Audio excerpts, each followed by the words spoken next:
नाज़रीन तव्हांखे अहम ख़बर खां आगाह कंदा हलूं त हुरन जो रूहानी पेशवा GDA सरबराह पीसा पागारो जाम हाउस पहुची चुको आहे।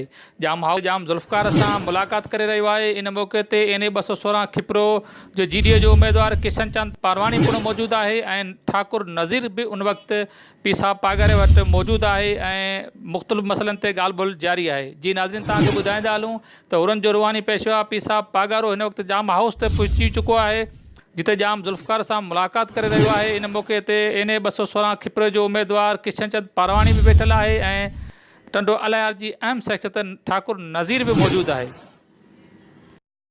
पीर साहिब पागारे तरफ़ां नामज़द कयल उम्मीदवार PS 42 ते काज़ी शमसुद्दीन राजड़ NA 216 ते किशन चंद पारवानी खे पंहिंजो क़ीमती वोट ॾेई कामयाबु कंदा। ऐं तव्हांखे यकीन थो ॾियारियां त ॿई उम्मीदवार अवाम जे बहितरी ऐं तरक़ीअ लाइ बहितर किरदारु अदा कंदा ऐं अवाम जी ख़िदमत कंदा।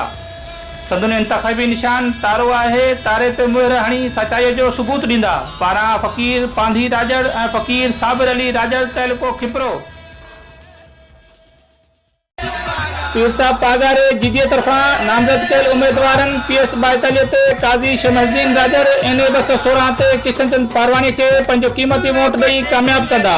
ॿिन्ही अॻवान जे इंतख़ाबी निशान तारो आहे। तारे ते मुहर हणी सचाईअ जो सबूत ॾींदा।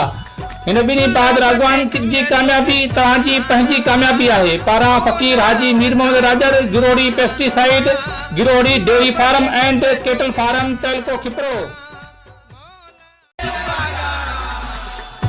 पागारे GDA पारां नामज़द कयल उम्मीदवारनि PS 42 ते काज़ी शमसुद्दीन राजड़ NA 216 ते किशन चंद पारवानी खे पंहिंजो क़ीमती वोट ॾेई कामयाबु कंदा।